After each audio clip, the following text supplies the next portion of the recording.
We're here. Welcome back to the Fatherhood out. podcast. Where'd you get that smooth voice from? Come on, baby. I used to do radio, kid. You didn't know this? Nah, you didn't do radio. What'd you do radio? Here in New York, FM station. CYZ these balls? Tito. It was La Calle. W balls? W balls? So, how was y'all's week so far? Not too bad. Well, I don't know. Somebody almost wanted to do an emergency podcast. I did. Oh, that's right, Kay. I did. So we had KG we should Bizzle. probably- He set the precedent for emergency podcast therapy. I was very close to calling in for sure. What happened? You know, it was like a series of events. I think it's just due to like my son like being in kindergarten and being a new thing. But it was, and he's always usually pretty happy, in a good mood, and all that kind of stuff. And then all last week, it just seemed like there was multiple meltdowns that I wasn't used to, and it was almost like, wait a second, this looks like teenager type, behavior and shit, but it was bugging me out. And then we had that night, I forget what night it was. We were having picked him up from school, had a great day, picked up some pizza, we were ready to have dinner, and then something like really just like something small happened. I forget what it was, but then like he ended up pushing a plate across the table on some, like he was pissed. I'd never seen him do that before. And then then the shit just started hitting the fan with us talking to him, and then like he got just like super mad, and then we made the mistake of asking like, all right, what are you really thinking right now? Because so so that was eye-opening. I'm not going to get into exactly what he said, but it was surprising that he could be that young, but like be thinking thoughts like that. Well, I mean, you got to get us some kind of insight. Come on, man. You're keeping us in the dark. So it's not horrible, but it just goes to show, like, even when they're young, when they get mad, like they've got those feelings, and sometimes they don't understand, like, you know what I mean?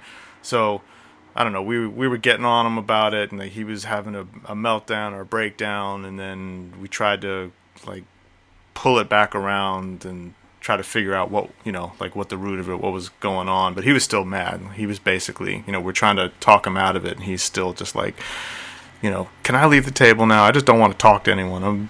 I'm mad, and we're like, nah, you got to stay. You got to stay here. We're still eating. We're not done yet. Right. And then my wife said, we love you. Well, that just kind of like reinforced, try to say something positive to him. Right. And then we started talking to him and just trying to get into his head, because he was not, like, you could just see the anger in his face. And, we said, all right, no consequence. Just tell us what you were thinking. Like, and he's like, well, very hesitant. You sure I'm not going to get a consequence? It's a bad word. And I'm like, no, it's okay. And he goes, well, when you said you love me, and I was thinking you're stupid, among other things. So, and then especially to my wife, like that really hurt her feelings. And I mean, I already knew he was mad at me. It was more so directed at me, but she kind of caught because I was being more the disciplinarian at that moment. So I knew most of it was directed at me, but she ended up catching it just because she was agreeing with me, collateral damage. Yeah, basically. So then she ended up getting visibly upset, because it's like a shock to hear this little guy who's always so loving, and all of a sudden he's got these not so loving feelings. And then once he saw that she was visibly upset, then he lost his shit. Right? He's fucking crying. I'm sorry. Like once he realized that, I guess he realized the power of words and how you could actually make people feel. And when he saw that he visibly made my wife feel bad, and then all of a sudden that made him feel really bad. And, it was like life shattering, like, oh shit, maybe she's not gonna like me anymore, that kind of thing. And then and then he just lost it for I don't know, it must have gone on for an hour of just trying, So wow, shit, yeah. So and that was like one afternoon. You're saying that was yeah. Well, we had a couple incidents like throughout the week, which was not typically normal. We hardly ever have any issues with him. But then there were just weird things would like set him off. Like we'd be doing a bunch of fun stuff, and then something wouldn't go his way at the end of the day, and something he wanted to do, and then he'd lose it. And I'm looking at him like, you got to learn to appreciate everything great that just happened, and roll with the punches, and that kind of thing. So yeah, it was interesting. It was interesting. So you were it was draining. Yeah, I was gonna say. So you were mad stressed. Yeah, definitely felt stressed out. How does a stressed KGB look? Pretty much like a non-stressed. I've seen you stressed. I've seen him stressed. Yeah. Well, you guys actually work together in the same building. But no, it was more so. It was more. It wasn't actually stressed as perplexed and kind of like, damn. Are we taking a turn here? We're gonna start seeing more of this kind of shit, like, right? You know what I mean? Because I guess just with kids, man, they change so quickly and drastically with the more that they're learning or the more that they're interacting in different situations and whatnot. So, yeah, it was different. You said you were the disciplinarian in that situation. I'm curious to know, what does discipline look like? How has it been, like, the process of disciplining your son, and like what approaches do you take? I mean, we try to talk things through. I mean, there's consequences and things like that. So I mean, we can give some warnings, but then if it gets past the warning stage, then we will whether it's take away your bike, take away your whatever privileges to do something, just so he knows that there's a consequence to an action. But it's almost like we generally try to have one of us be, in a certain situation, be the one who's being vocal about it, so it doesn't. The good cop, bad cop. Yeah, a little bit, but not necessarily on his. The good cop's not necessarily on his side. It just means that both. Just of us, not double teaming. Yeah, both of us don't have to be banging his head like with back and forth, because that could be a little too much.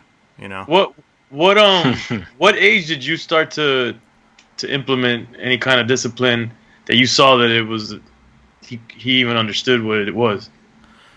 I don't remember, to be honest with you, but because I mean we haven't had too many issues with him, but I mean I think maybe when he's 2 to 3, like when they start, at least when he started having, like, being able to carry conversations, and you can kind of reason with them more in terms of, don't do this, or this is going to happen, and that kind of thing. Okay. Yeah. That tends to work, like the good cop, bad cop, but I call it neutral cop, bad cop, because when they see they do get pissed off, but when they see that you're both like on the kid about a particular thing, it tends to make them feel like, all right, damn, I fucked up.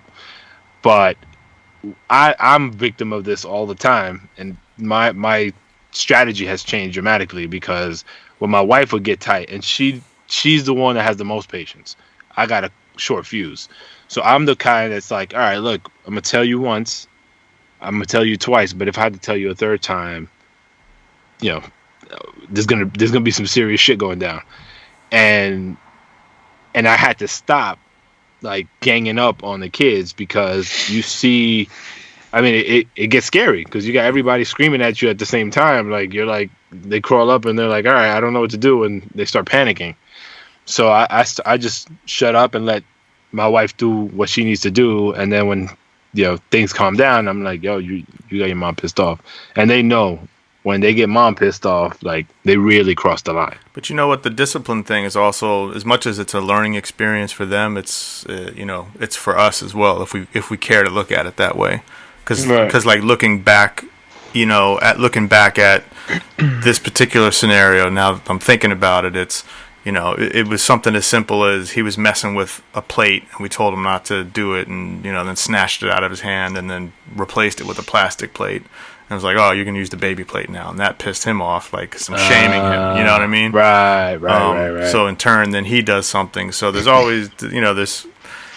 So it's like, okay, how can I be a better parent? I mean, still you have to lay down the law in terms of what's acceptable. And it's like, if you get mad about something, he's got words. He can learn to use his words and explain, what he's doing, as opposed to shoving a plate, that kind of thing. But as a parent, it's like, what can I be more mindful of so that I don't necessarily create situations? Not that I'm trying to walk on eggshells, but I can learn to be smarter and approach things differently so that it doesn't spark off a situation or make someone feel a certain way. Because at the end of the day, just like, and you do something to piss someone off, the same way you piss a provoke kid. it. Yeah, exactly. Right, but do you guys ever think that maybe more our generation, that we're overthinking the parenting and how the kids feel? Because I just feel like like our generation, it means, when I say our generation, I mean us parenting, but when our generation as being children with our parents and then their parents and going back further back, they were just like, el que manda aquí soy yo, which meaning I'm the one that runs shit here. Yeah. And they didn't sit here and go, I wonder, psychologically, how does this all pan out? They just gave you the chancleta, the belt, they whooped your ass, and it almost seems like people were, as a whole, children were more well behaved. At least it seems that way in retrospect. Maybe I'm wrong. Well, I think the difference is we're not. It's not like we're having these conversations with the kids themselves. Like, well, if I hadn't pulled that plate from your hand, that kind of thing. No, I know, but I mean, do you think your parents had these conversations? I mean, or grandparents? I don't think they did. I don't know. I think a lot older school folks didn't necessarily have these conversations. No, I don't, but I think just as like wanting to learn from myself, like being able to be introspective and kind of think about now whether or not I act on them or change my way of parenting or change my discipline tactics. I still don't. We probably do more. We probably talk about it more, and like you're saying, but I don't necessarily know if that's a bad thing. I think it's just No, I definitely don't think it's a bad thing. I'm just wondering, where's the balance in the heavy hand of the old school and the conscious understanding of psychology and how things I think essentially if you can have a heavy hand mentally with a kid, so that they you lay down the law, and for the most part your voice is the law, and then they listen to you, then you've made an impact, and you might need to tweak things internally as to how you get to that point, but still having strict guidelines and having some strict things to follow, and then figuring out how to get your kids to adhere to that stuff. And figuring out. Sorry to go. One second, man. But it's also figuring out the individual, like case by case. I'm sure, because exactly. I'm sure the heavy hand. One adult might say, "Thank God my parents were so heavy-handed with me because I would have gone this route." And then the other kid that got heavy-handed turned into a psychopath. Oh yeah. And decided to kill squirrels, skin them, and then later on in life become a mass murderer. Look at some of the kids that are like, that sounds like one of your hobbies. Just looking at like some of his classmates, I can look at and some that are just acting crazy. I'm like, they need a different type of discipline than, right. than, you know what I mean? So I think, everyone's different. But it kind of goes back to, the underlying theme here, I think, and it's communication, right? So I think that's a major part of this, and it's one that I could say from my personal experience as a child wasn't one that was utilized very, very well by my parents and other parents of, friends of mine. And not to say that they didn't communicate, but when they got frustrated, they turned to action or, loud voices and reprimand versus like, let's try to figure this out. And so I'm still guilty of that. Like I'll be quick to like scream after I hit a certain point. And I find now as an adult, and I'm sure as a kid, I made a whole gang of noise, in and around my neighborhood. But now as an adult, when loud noise is excessive, I go nuts. And I'm like, but I catch myself all the time now because I'm like, yo, chill. They're kids. They're running around. You're in a, like, luckily now I live in a house, a private house. When I was growing up, I lived in an apartment building. So if I'm making noise, the neighbor downstairs is hearing it, and potentially the neighbor upstairs. So my mother would always say, lo vecino, like, the neighbors. And that was, she didn't want to disrespect their sanity and sanctity in their places, so we were like tiptoeing everywhere. So for me now, I still have that ingrained in me, and it annoys me, but I gotta let these kids roam free because there's no real harm in it. But Right. But side note, I did say, yo, I'm recording a podcast. You better shut the fuck up. Well, why don't we do this? We actually got a guest today as well. Our first guest on Fatherhood. Since we're talking about discipline, and he's a fairly new father as well, why don't we bring him in on this conversation? Sounds good. All right. Yes, indeed. All right. So, yeah, we got our first guest on Fatherhoods. We got Statik, Selektah, DJ, producer. Hey! What's up, Statik? Make some fatherhood noise. Oh yeah, we should cue up the babies. Right, the rattlers, or rattlers, whatever you call them. I'll get you the real thing if you want. How Daddy? How old is your daughter? She's 3 years old now. She's 3. Okay. So we were talking. Oh, go ahead, Manny. No, I was gonna say no. Now we're talking about baby noises. It's not quite baby noise. You getting full on like conversational screams and attitude, full back talk. So we were talking about discipline a little bit because I had a couple meltdowns with my son last week that were surprising, that were out of his nature, and then we got on the topic of like how we all kind of approach discipline, or how we were disciplined as kids. What's your thought on discipline, and have you had to deal with that much with your daughter? We're dealing with it every day right now because she's testing us to see what the boundaries are. So just a little while ago, I had to like put her in timeout and try to get down to her level and look her in the eye and be like, "This is what you did wrong." Sit in the corner, and she doesn't want to. And then if she tries leaving timeout during that minute, we make her go back in, and then she has she throws temper tantrums sometimes, but it's hard because sometimes they do like really crazy things that you start thinking what the limits are of punishing. Because when I was a kid, like my mother used to like go in on me physically, like not on some like she was a little woman, so it wasn't a big deal because like I was a growing teenager when she used to discipline me. But like, that was like my only memories of like my father ever like being physical at all.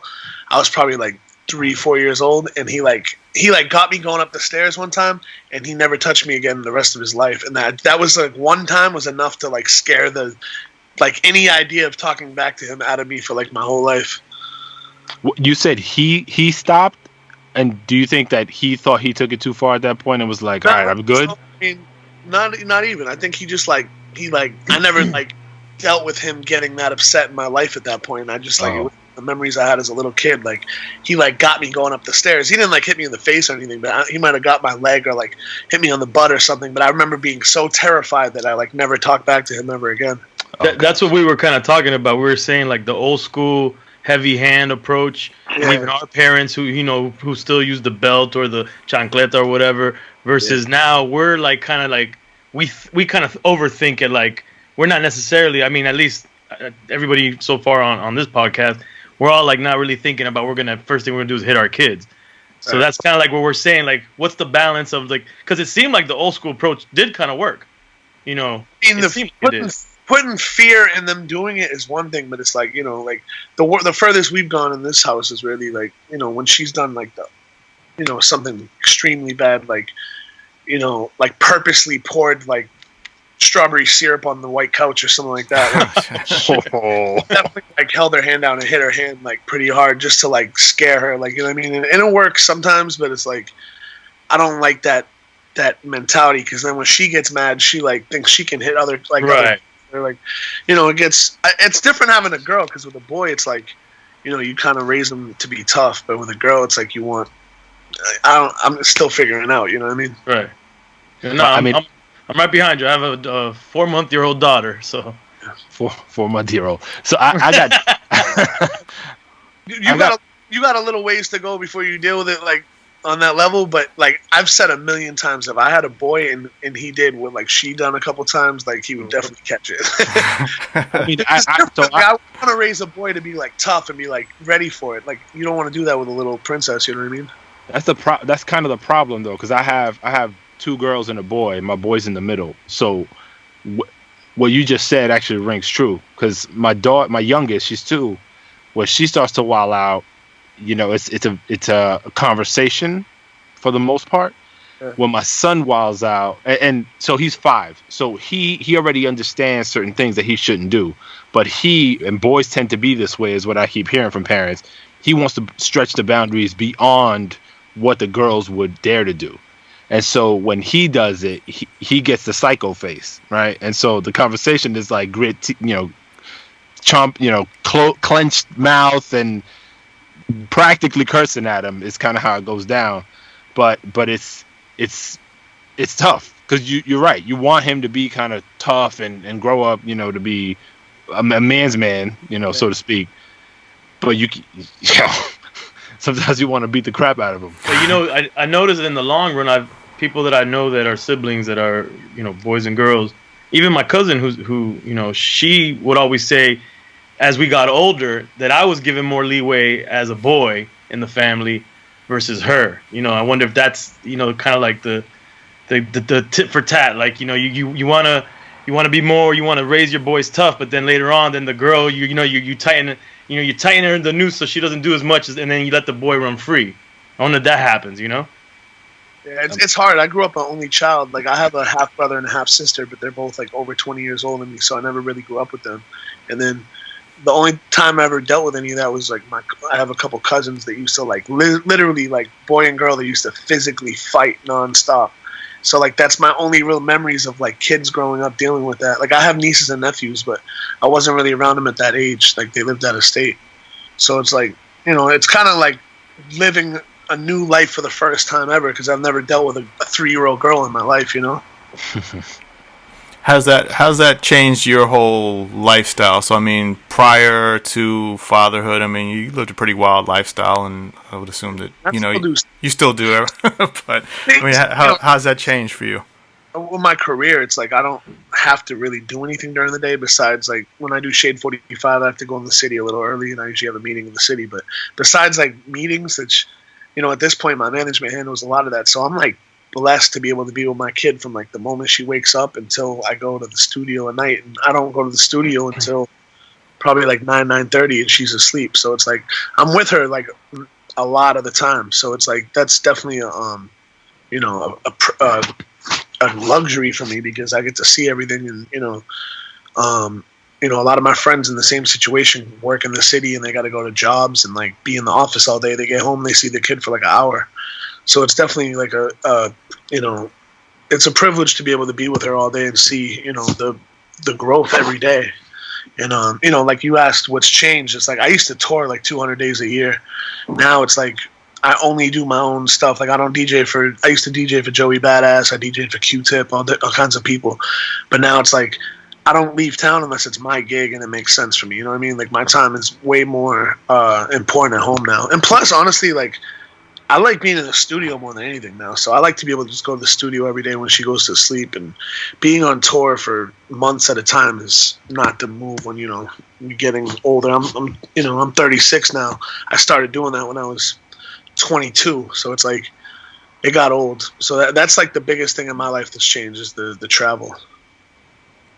So you don't when you do travel, how long are you away, and how is that disconnect with your daughter when it does come time for you to hit the road somewhere? I mean, FaceTime has been amazing because we didn't a lot of my friends that have kids didn't have that when their kids were that age. So it's like being able to talk to them a couple times a day is amazing. The longest I've been away since she's been born is probably like 10 days. But That's like maybe once or twice. Like most of the time, I go for a weekend. I go for like I was actually in Cuba last weekend, and that was interesting because there's no real internet there. So it was like that was the first time I haven't been able to FaceTime like that.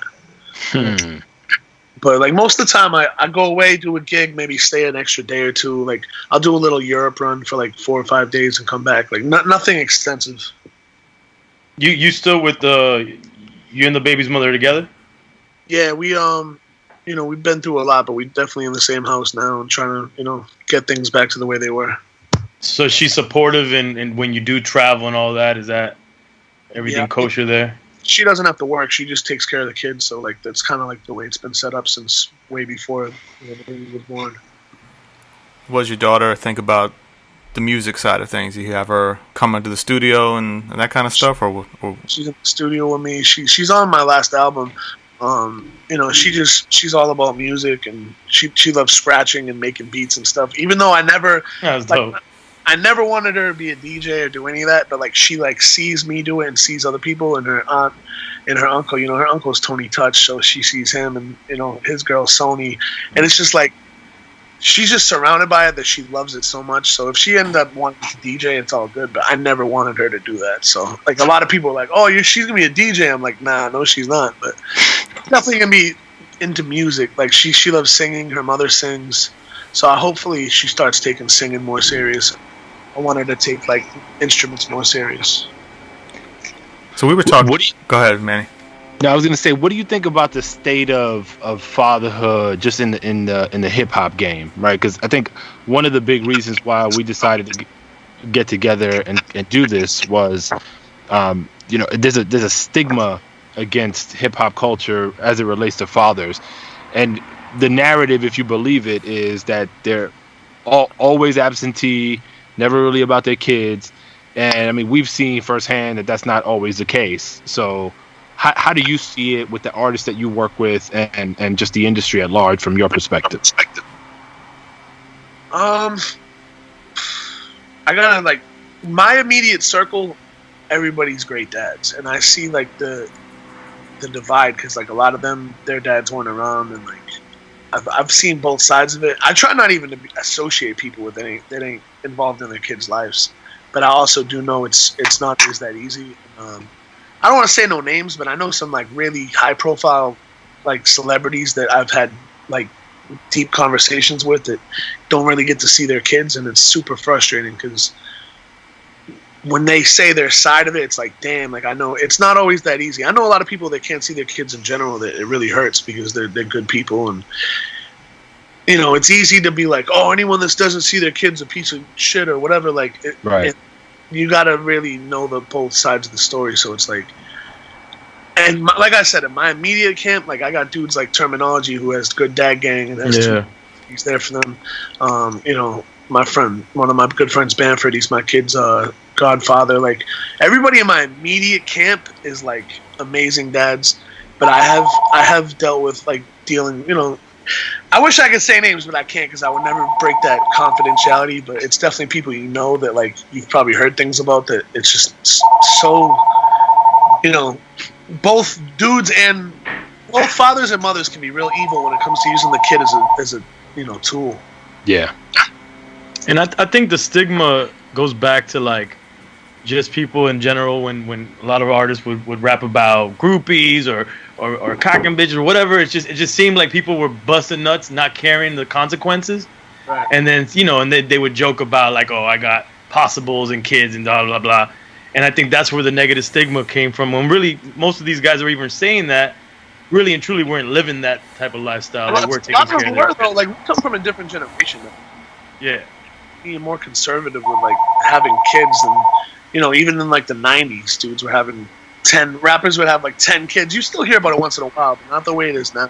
And now if you look at it, like you can still have that like pimp gangster like image and still be a good dad. Like look at some like 2 Chainz raps about the I was thinking 2 Chainz, yeah. And he's like the ultimate dad. He got like 3-4 kids. He just got married recently, and he's just like he's a stand-up dude. Like you can tell he's a family man. He does the right thing. Look at Fat Joe. Look at Khaled. Like everybody you look at now that has their kids on social media, which is always some people don't like doing it, some people do. And I've dealt with like both sides of my mind telling me if I should or shouldn't put her as much on social media, being in the spotlight. But if you look at it now, I feel like we have so many, nothing but great dads to look up to when at least on the side of what's being shown to us, Actually, wait. Sorry, Kate. Yeah, go ahead. Is it going to relate it to this? Yeah, but go ahead. No, I was going to say, I think that's a good segue because it's something that I've kind of thought about a lot is the whole social media aspect. And one of the people that really blew it out the water was Khaled, and where he's taking it to where his kid basically is set for life right now. And, you just got to wonder, what's the downside to that? There obviously has to be a downside to it. Definitely a risk of, what's that going to do to the kids, Narcissism. He's like, yeah, but beyond that, that, we don't know what kind of damage that's going to do to a kid being we've never seen a baby go from famous. No, that's new. That's Michael Jackson was famous from 6 years old. And look what right. Camera. And social media is a whole different kind of evil now because we never really seen anyone get raised on social media. Yeah, so I mean, hopefully, Khaled and the whole family there, they're prepared and they have a plan. Yeah, no, his girl's amazing. So but we, that's just something even just not even on that level, I'm gonna grab my charger real quick. My computer's gonna die at 1%. I'm gonna grab my charger. Yeah, you're good. And we'll continue here. But even on some normal, who's the feedback? I think it's Static speaker. So let's just wait. Static got the static. Hey. What's up? How are you? And tell the people your name. What's your name? Harry. And who's your favorite rapper? Maggie. And what is Biggie Smalls? He's the. Let's bring him back in. He's like, I don't want the social media game. She said he's the illest. Click. Be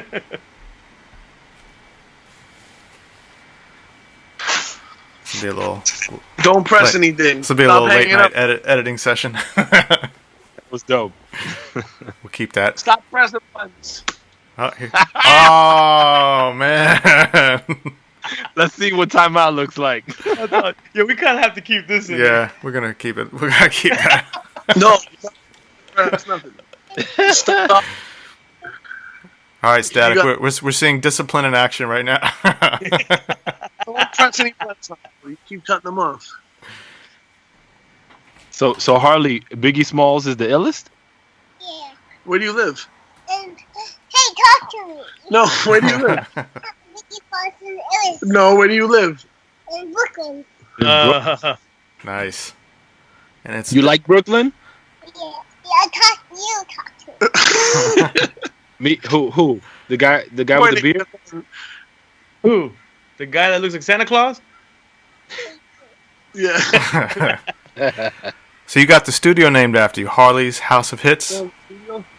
Yeah. What do you do in the studio? Dinner. What? Dinner. What? Dinner. Don't press anything. Okay. Okay, I will. Okay, funk. Bye, Harley. See ya. That's funny. Yeah. Thank you. So Static. Yo, how do you? Damn, Kay, go, What? man. You've been trying to ask something. Nah, it's all good. It's all good. I just wanted to find out. I mean, this is all in the vein of the conversation, but content-wise, what do you let her listen to, and what will you let her listen to in the future, just in terms of language and content and all She that doesn't stuff? really she knows she knows Biggie Smalls the illest. She knows a couple Biggie songs, but I play the clean versions. But she knows some of my music. Besides that, we listen to Michael Jackson and Stevie Wonder. And the other day, the way she is attracted to we were watching the Quincy Jones documentary, and she was playing, she wasn't paying no attention, and Ray Charles started singing, and she just stopped everything and looked at the TV and was just quiet for 5 minutes and watched the whole thing while he was singing, and I could just tell it it grabbed her a certain way. So, And so you play clean versions of hip hop. I assume what your music is it also the clean version, or do you let the regular rap? I don't play her the bad songs. She knows a couple of the records that are more positive. Got it. I actually want to do a mixtape that's something that parents can play for toddlers. That's famous hip hop songs. that'd be a good idea. Yeah. Oh, in fact, I forgot that tape. I'm gonna find that tape. Keep talking, guys. Yeah, we actually in the previous episode we were talking about exactly that, but from a playlist perspective, Yeah. like putting some stuff together. Yeah, because my son always wants to hear songs, and we'll be putting stuff on in the car. We're listening, and then it's like don't always get the clean versions, and once the fucks and shit start flying, we're like, damn. she knew, Prodigy. Prodigy lived next door to us, and she knew Combat Jack. She like been around so many people that I have to explain to her later like how important they were to what I do. But I definitely gonna show her the importance of some of the people like definitely Prodigy. He's someone that meant a lot to me that even before I knew him meant a lot. I can't wait to explain like who these people were that were part of her life like that. Even Sean Price, like his second to last post was a picture of her when like she was like 2 weeks old when he died. It's just crazy, man. Didn't he give you some advice? I remember you telling me that he gave you some advice about once she was born. He was just like, calling your daughter from a police station is not cool. He's like, you got to put your pride aside because Sean comes from a very short-tempered mentality, which I come from fighting in Boston and then moving to New York, and just like literally we used to fight a lot. Like even a couple of years ago, like too much. I avoided jail too many times. I ended up in jail too many times, but he gave me like that speech, and I was like, all right, Sean, I get it, like definitely, and I agree with him. But then he died like that. I don't even know, probably 3 days after he gave me that speech, and it was just like, damn.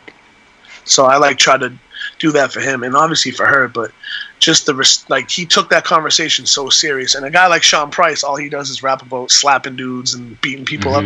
That's like he was like, no, like dead ass, like your pride isn't worth taking an L. You're not taking the L no more. Your kid is. Yeah. And he had, Sean has two. He has an older boy, and I think his son's like 18, 19 years old. But he said when he had little Sean, his daughter, that's when everything changed for him because like going back to what we were talking about, just having a daughter is a lot different. Have you? And you mentioned when you have to explain, these people to your daughter. Has she in any respect experienced or have you had to have that discussion around like death, right? Like a member of the family or somebody close. Like how has that gone if you've experienced it? Multiple times. I mean, whenever she sees pictures, I mean, her grandmother, my grandmother, her great grandmother passed not too long. Well, she passed about 2 years ago now, but Harley was just starting to talk and figure it out. And, like I said, Prodigy, like she was there when I was going to all these funerals. And then this past week when Mac Miller, she's like, your friend died? He went to heaven? I'm like, yeah. And she's like, where'd you hear that? And she's like, she calls her grandmother Manya. She's like, Manya taught me that. And I was like, really? I didn't even know she knew about all that. She's like, I personally don't. I'm not religious or anything, but her grandmother taught her that. So now every time she sees somebody, like she'll come to the studio and have a Sean Price bobblehead, and she'll be like, "That's your friend? He died? Why he died?" Sick. Oh, he's like, "You go to heaven though." I'm like, "Yeah." Like it's crazy how they start rationalizing. But it's not. She doesn't go through it from a. It's an inquisitive thing. It's not like an emotional thing. Yeah. Yeah, we were talking about that a little while ago too. Just how that whole thing pans itself out, and I guess age is obviously a big piece of that because the older they are, the more attachment there is, and there's more sensitivity there. Do you guys remember? My girl actually brought this up. It's funny. This morning she asked me if I remembered the age that I understood what death was. Do you guys? I don't remember. Do you guys remember that? No, I don't think so. I think I started getting. She remembers. She said it was devastating when she realized, that's it. You die. It was sometime in elementary school for me and I think it was just I started getting nervous about my mom dying at some point because I was a only child and single mom, and so she worked a lot at nights too. So I'd always be worried about like something happened to her when she's driving home late at night, that kind of stuff. And that's where like the whole death thing clicked in for me. But sometime around elementary school. Yeah, I guess it's probably the same for me. You were gonna say something, Static? I was just saying, I think the first time I ever dealt with death was like when my turtle died, and I was like 8. I didn't have anyone close to me die until like 11 years old, and then after that, I feel like it's been like every year so many people since then. Shit. It seems like now, for some reason, like people are just dying left and right. It's crazy. It's crazy, man. All right, do you have certain things that, and we've talked about this amongst ourselves in other episodes, but are there certain things from your childhood or ways of parenting that you've looked at from you growing up and saying, I'm not doing that, I'm gonna do X, Y, and Z a different way because it left a negative impact on you? I mean, I was a pretty serious kid. Like, I decided I was going to be a DJ when I was 13, and I like never, before that I was still into music and like very, addicted to it. But like when I was like, from the day I decided I was going to do this, like I literally never like, it was never like a thing. I'm going to take a break. I'm going to do this. Like I took it so serious that like kids in my high school were like, yo, come party. And I was like, nah, I'm going to stay in and scratch or make a mixtape or act like I was on the radio. Or I actually started doing radio when I was 14. So it was like, I just always took it so serious that I think I'm going to put that drive in her. I don't want to like bang into her head like on some, you have to decide what you want to be when you're 13. But I think she's naturally going to just like go in a musical direction. And if she doesn't, it's all good. But I think taking your teenage years more serious than like others do is important because that saved my life. Like I saw a lot of people, even that wanted to do the same thing as me, they didn't take it serious until later, and it's like it just What advice though? Because we did talk about this, and we were saying like, being that we are in the industry, what we thought about our kids following in those footsteps. Like, what kind of advice would you give your daughter, knowing that the hardships that in any kind of entertainment business or the arts, there's a lot of hardships. What kind of advice would you give her? I think a lot of that's going to come as situations come. You know what I mean? Like she's going to see a lot of those very early because she's just so surrounded by it. Like her whole family is just. It's just the way it's going to be. I haven't really thought that far ahead. As far as I think every instance is going to have a different, explanation. But I also think that, like I said, being able to be there and not have, like, she doesn't have babysitters, she doesn't have any of that. Like, dealing with every situation, I just, knock on wood, hopefully I'm just around long enough to be, her guide with a lot of that stuff. I don't know. Right. We're still trying to figure out schooling and all that. I'm kind of on the fence if I wanted to go to a, like public school? Or even like a private school. We're just figuring everything out. Or school, period. Homeschooling school to a certain extent, but I have someone that works with me, and like sometimes it bugs me out because I'll say something to him, and he'll be like, I'm trying to think of a good example, but just something so like obvious that we learned in school growing up, like he won't even know it, and I'll be like, wait, why don't you know that? And he'll be like, I was homeschooled, and I'll be like, oh shit, there's a flip side. There's definitely a social aspect that you learn in being around other kids. Yeah. So I'm trying to figure everything out, but we got a little time. But we got to make a decision about school in the next like 6 months. Yeah, because at 4 you got to start with preschool and whatnot.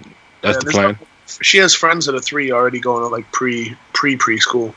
And she got her to an interview at Montessori, and she got denied because like the kids were supposed to be like cleaning up the toys, and she was like throwing stuff around and just like drawing on like wood and stuff. I'm like, you can't. Wait, yeah. I took my son to Montessori one time just to check it out, and and all the kids were just so quiet and moving around, and it was snack time, and the teacher explain for people who don't know what that is, though, the Montessori thing. I want to say it's like I don't really know how to describe it. It's like really early. It's more focused on. Because I'm just learning about it myself. Actually, my neighbor just told me that she teaches at one of those schools. Well, out here it's like a lot of like in Brooklyn, like it's like $26,000 a year for 3.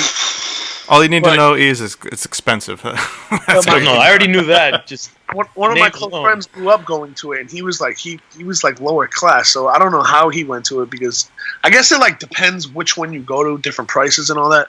Maybe they have programs. They do scholarships too. Yeah.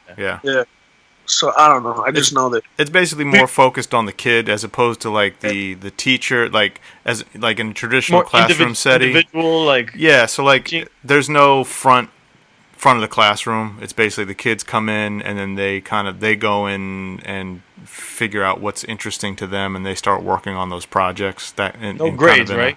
What's funny is I'm not sure about that. It's like right in front of the Montessori school that we went to. So like the park's right in front, and I bring her over. All the kids that go there, most of their parents work. Like, most people work in general. Normal. Right. Rap music, but I'll go over to the park like those hours while they're there, and they go outside of the park. It's part of the school. They go out, for like 45 minutes a day or whatever. And I'll have Harley over there, and we'll be playing on the swings and the slide and all that. And the people that got the kids, it's like three adults for like 25, 30 kids. They're not even paying attention. It's little kids falling off the slides, falling off the jungle gym. I'm like, Damn. If I'm paying that kind of money, I want my kid to be safe. Safe. Sure. And they're like, it was weird, man. I don't know. I'm happy she's not going there. Like I said, everyone's different, but what's your like? Because I mean, we look at this podcast as like our therapy session. Because I mean, we always talk about all the different things we go through as dads, and I'd love to ask you like, what has been like the most challenging moment you face while raising Harley so far?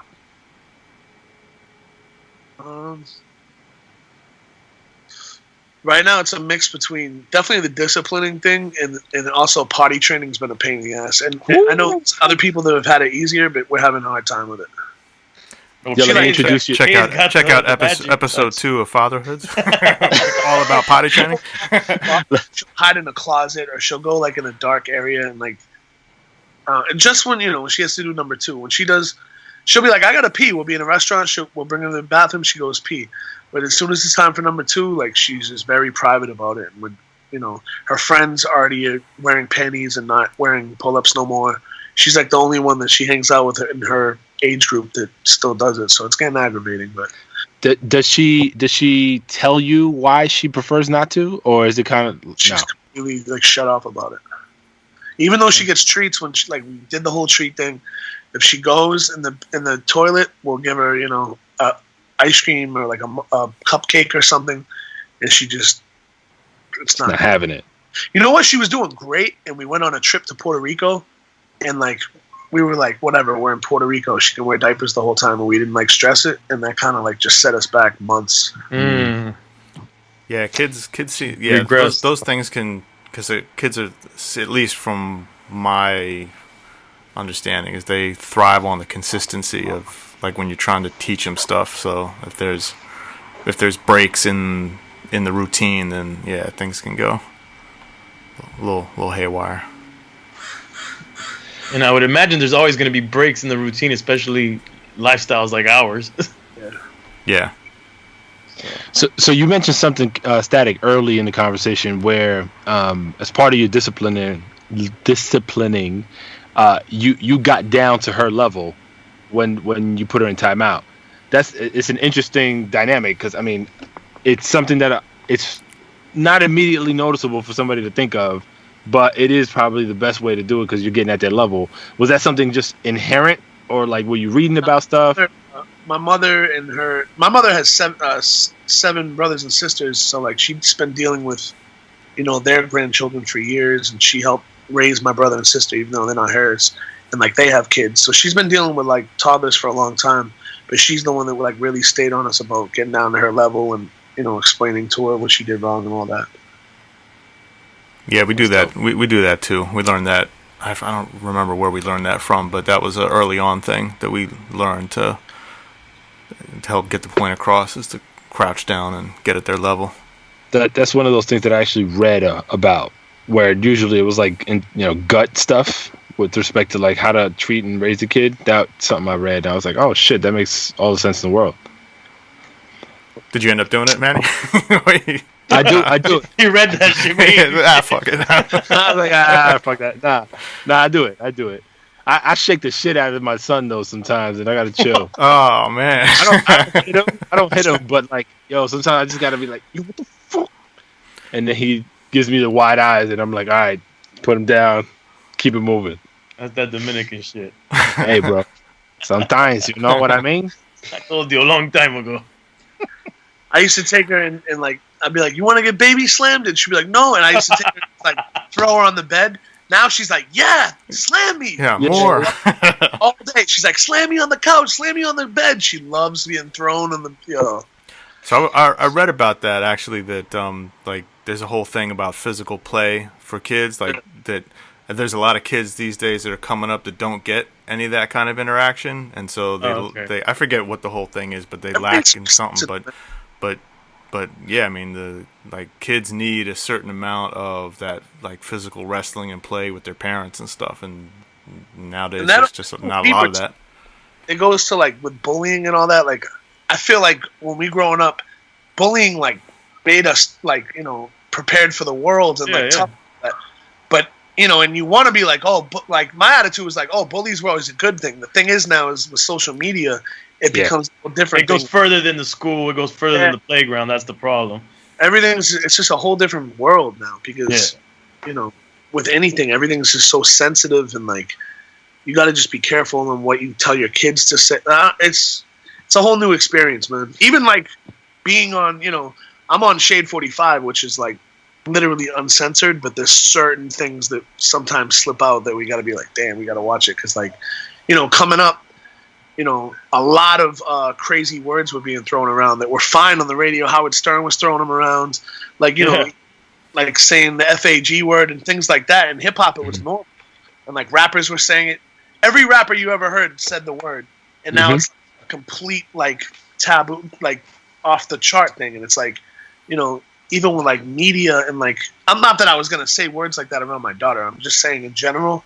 Like, it's kind of the same thing talking about bullying, that now even what people are saying on TV is people are losing their jobs off of things they used to do. Yeah, the politically correctness is out of control. And, exactly. and imagine on Drink Champs, I'm scared all the time the next day. I'm like, oh, damn. Yeah. What the hell are we talking about? Like, my show, we're drinking, and it's like, nothing, everything we're saying is said with no harm intended. But like, sometimes, like, especially in the Trump era, too, it's like, man, thank God we can talk shit about Trump.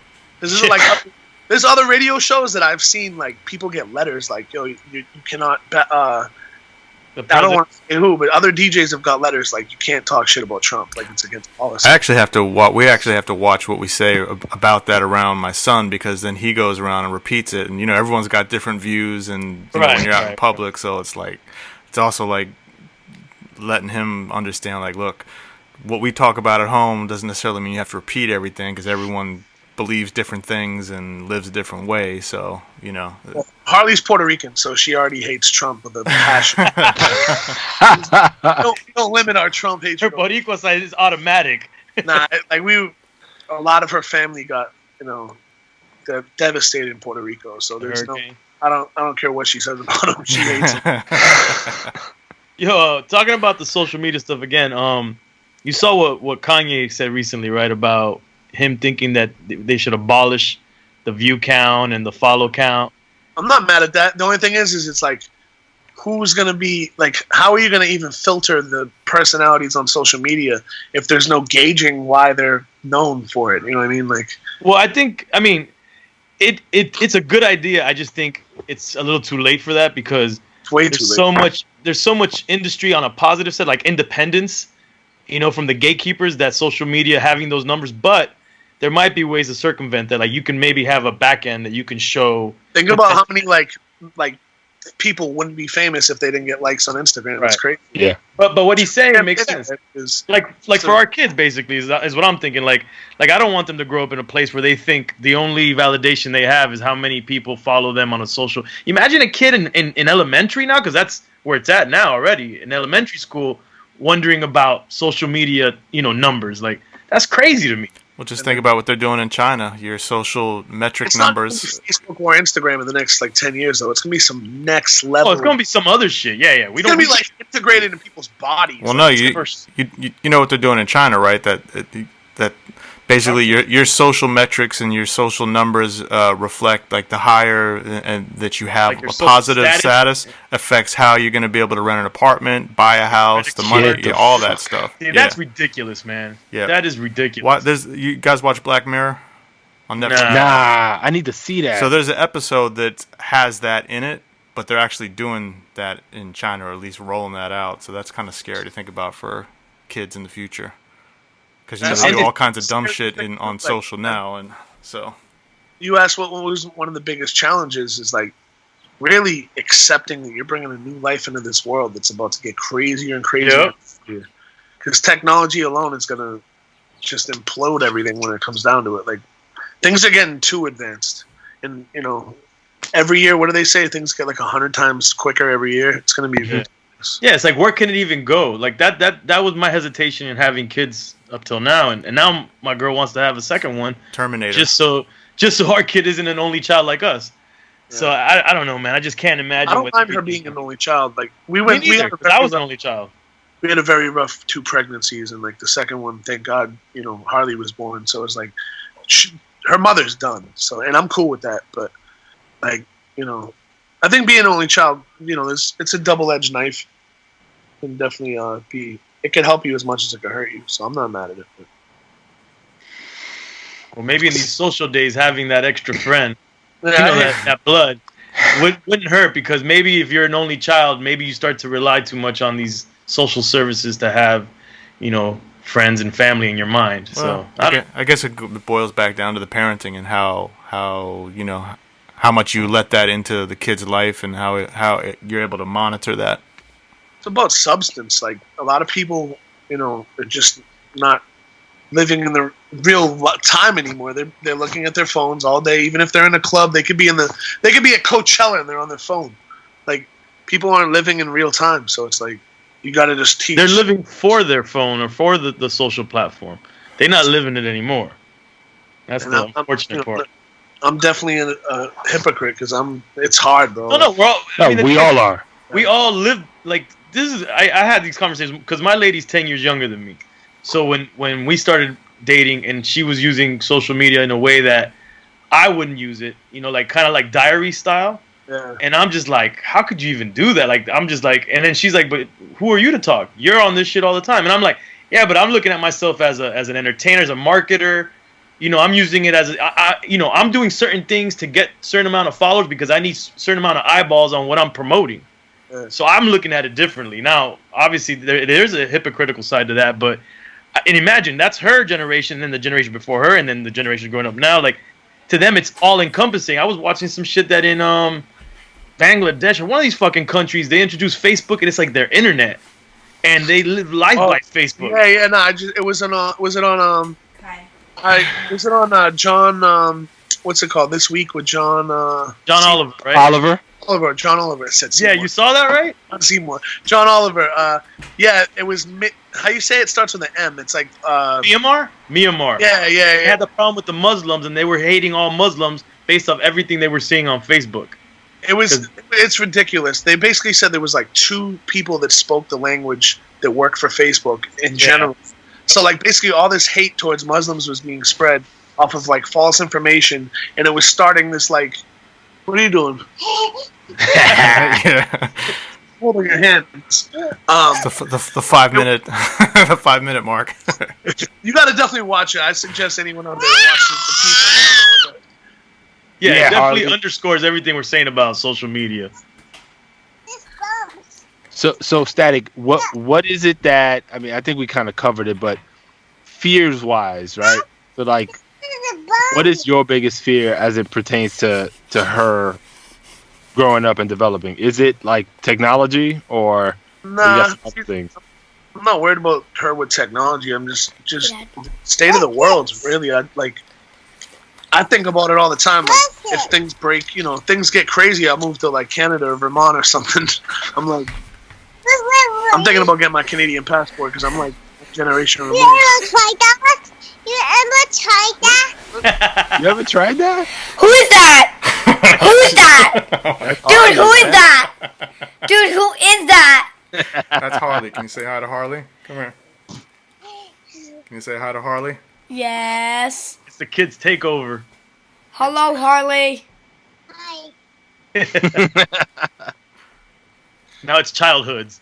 Yo, Statik, right, keep it a buck. Do you bite her cheeks? All right, I think the kids are telling us it's time to. Dad. If that, My daughter got chunky cheeks. Boy, I get in them. I can't. My daughter. My daughter, she's upstairs. I talk to his daughter. You want to talk? You want to talk to my daughter? Yeah. All right. He did. All right, her mom's calling me for dinner too. Yeah. So. We gotta jump. But look, I'm gonna take a picture and put it on. We'll put it on IG. But this is the old compilations that are all. Oh yeah, clean. Rap Masters. I remember. Oh that. Yeah. yeah, hey, I remember those. They got the comedy ones, the gangster ones, and they're all clean versions. Dope. Hey, Statik, we appreciate it, man. Thank you for rapping with us. I appreciate you guys. Take it easy, brother. Thank you, man. Have a good night. All right, man. Take care. Later. See you guys.